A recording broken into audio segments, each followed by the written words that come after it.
Can you please start off by telling me about your relatively new president in Taiwan? Lai Ching-te was elected in January. Yes. What's his sort of priorities and what's his policy when it comes to China? His priority is to continue to strengthen Taiwan as the a hub of the economic development in the region, certainly. In this regard, we also need to stabilize our relationship with China. Right? We continue to focus on maintaining the status quo in the region and also in the Taiwan Strait. So this is his top priority. Economically, he already stated out his ambition to build the so-called reliable industrial sectors in Taiwan, using Taiwan's strength in economic and technological development, meaning semiconductors and AI, quantum. So he wants to continue to build Taiwan as a stronger economic power. With relations with China, certainly is a challenge, continues to be a challenge. Even before the election, China has already adopted an unprecedented level of gray zone coercions on Taiwan.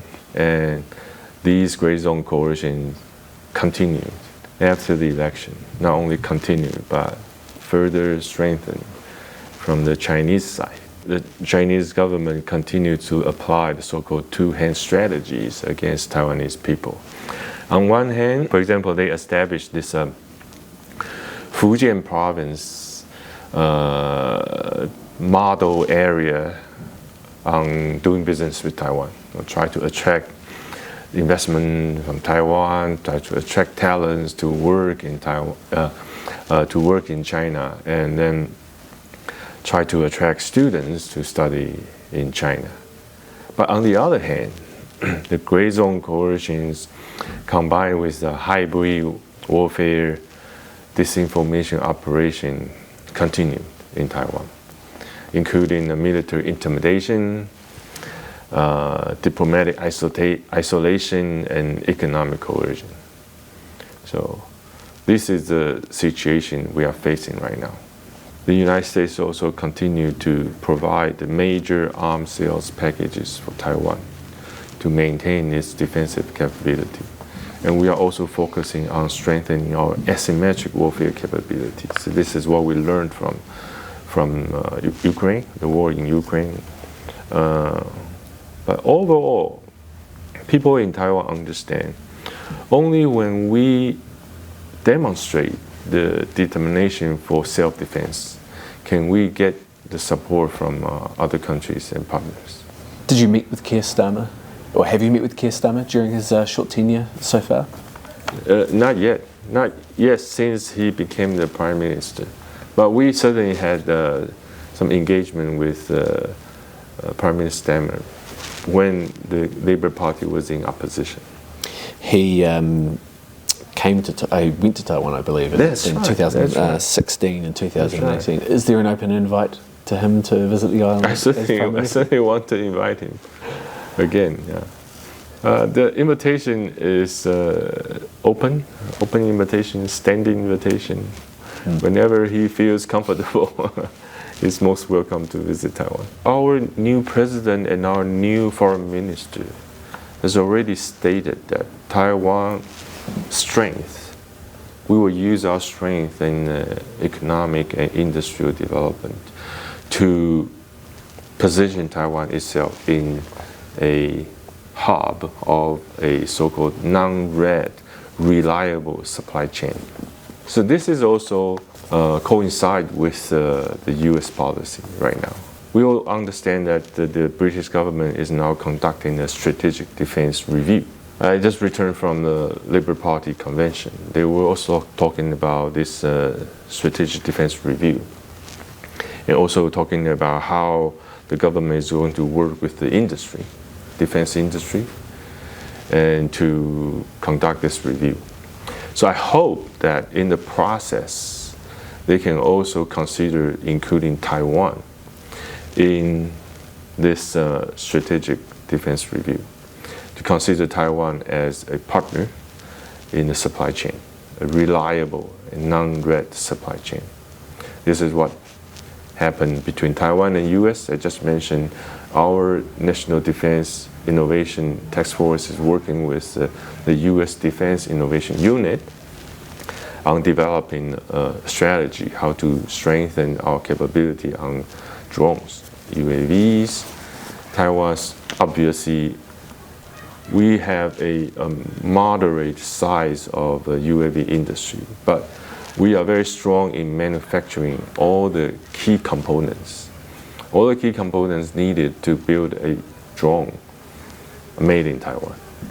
So obviously we can be a very valuable partner in this supply chain. And this is not happening right now between Taiwan and the UK.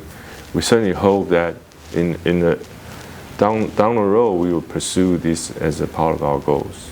The UK and Taiwan we're both islands. Taiwan has talked about developing its own sea drones and underwater drones. Right.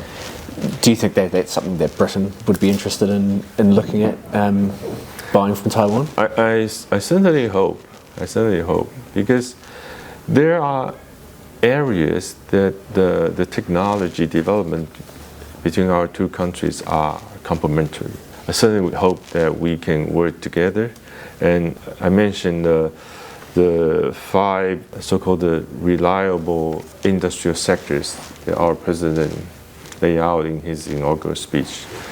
One is semiconductor and AI, quantum computing, low orbit satellite communication system, and our defense industry. So this actually, in many aspects, coincide with the Labour Party government's new policies. So I certainly hope there will be opportunities for us to work together, particularly on AI, quantum. We also have the capability, and it's based on the most advanced semiconductor as a key component. So Taiwan is positioned, and we are poised to be happy to work with the UK. Determination of self-defense is a pretty apt description for what the Ukrainians have done defending from Russia. Right. They have been valiant, is an understatement to say how they've defended against the invasion. But as you say, the West has then come in and supported Ukraine with a lot of support, arms and things like that. Has that given Taiwan hope that in a similar situation there would be that kind of support for the country? Yeah, I think people in Taiwan would remain cautiously optimistic about any hope from outside. Because as I said, China has been endeavoring to force other countries to believe that Taiwan issue is its internal issue, it's a domestic issue. Yeah. So that's why they push this agenda in the United Nations, misinterpretation of the UNGA Resolution 2758, to try to wipe out the existence of Taiwan in the international state, and to force other countries to accept China's position of the one country, two system, and China's position of the one China principle. This is number one. But we are now working with like-minded countries to push back this narrative.